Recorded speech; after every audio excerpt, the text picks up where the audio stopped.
मोक्ष आता सिद्धूचा जामीन करते आणि सिद्धूची आई लगेच त्याला घेऊन जाते.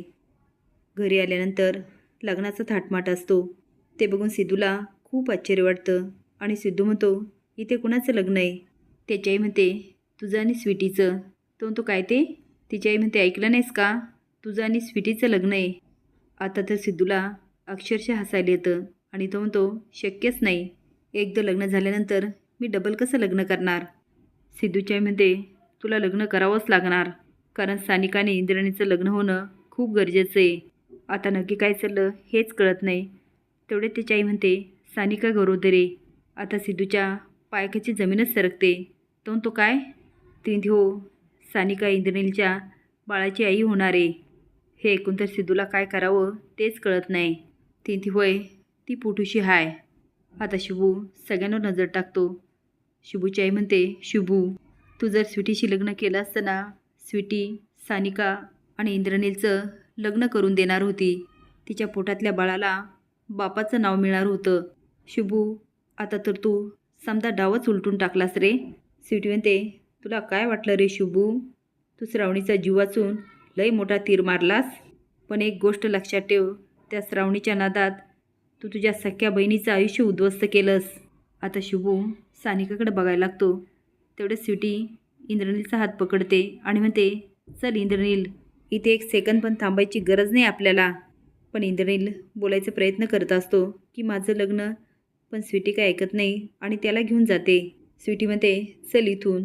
सिद्धूची आई म्हणते, स्वीटे थांब ना स्वीटे, अगं ऐक ना माझं.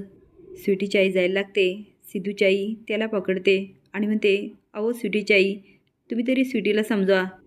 पण ती म्हणते, हे बघा, जेवढा तमाशा झाला ना तेवढा खूप झाला. पण सिद्धू मात्र अजूनही शॉक असतो आणि म्हणतो, सानिका प्रेग्नंट आहे? सिद्धूची आई येते आणि त्याच्या एकामागून एक कानाखाली मारत असते.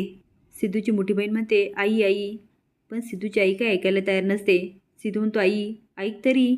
ते म्हणते, शुभू, तुझी आई म्हणून घ्यायची मला लाज वाटते रे.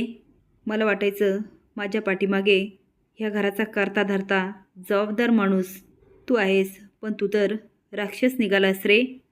तुझ्या सख्या बहिणीचं आयुष्य उद्ध्वस्त करायला निघालेला राक्षस. सिद्धू म्हणतो, आई. ती म्हणते, आई म्हणू नकोस मला, आजपासून तुझी आई मेली.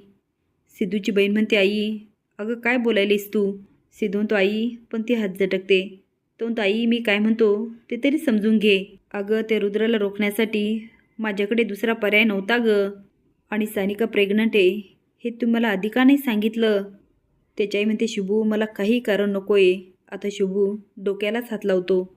आता सांग मला तुझ्या बहिणीच्या पोटातल्या बाळाची जबाबदारी कोण घेणार? अशा पोरीशी लगीन कोण करणार? अरे समाजात तोंड काय दाखवायचं?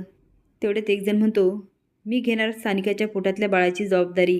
तुम्ही सांगू शकता का तो कोण असेल? तर नक्की कमेंट बॉक्समध्ये सांगा. असेच नवीन अपडेट जाण्यासाठी लाईक आणि सबस्क्राईब करा. धन्यवाद.